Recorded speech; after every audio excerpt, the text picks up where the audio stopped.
But first, let's give credit where it's due. We have never bailed on our assertion and assumption that Aaron Rodgers is the best quarterback of all time. Of all time. He is the best. He plays the position better than anybody we've ever seen play it. You're like, well, he has to play it that well for 2 or 3 more. Like, why? Well, it's not like he's been a flash in the pan. Like, he's consistently done this. So, to me, has he performed below at times expectations? Sure. Is he part of that issue? Absolutely. The fact they have no running game, their offensive line has been an issue. The wide receivers haven't gotten open. Their defense is still a joke. Their defense came into last night allowing the 8th best QBR of all time. Right? It was crazy.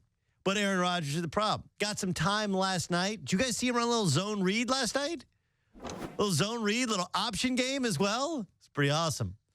Then he pulled a hammy, went in the pup tent, whatever.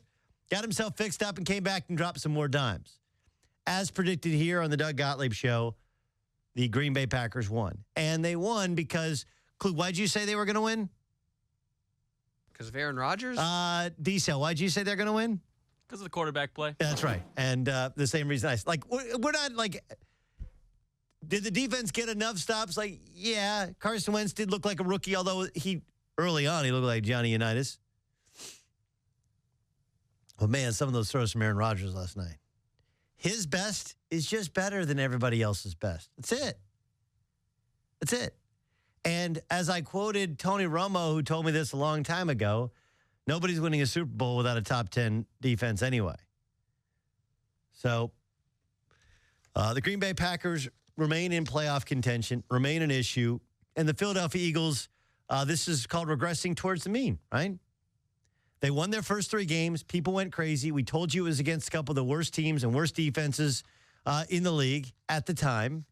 And now you look at them and you start to go like, oh, yeah, the Eagles aren't a playoff team, which is why it's on some level genius that they got a first-round pick back for Bradford. I still maintain that was a trade that the Vikings, 1, would do now, 2, would always do then, and 3, it was an ingenious trade. And again, we never take context into it. We just don't. Like, the reason I didn't like the Carson Wentz trade acquisition is not because I didn't like Carson Wentz as a prospect.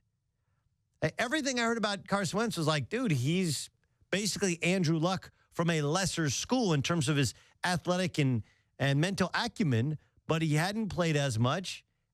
And my thing was, like, the Eagles had 2 quarterbacks. So I didn't like the Carson Wentz trade because at the time they already had 2 quarterbacks, and this was making an addition, which wasn't necessary. And even though they have a first-round pick and a fourth-round pick next year coming from the Minnesota Vikings, that still doesn't make up for all they gave away in order to get Carson Wentz.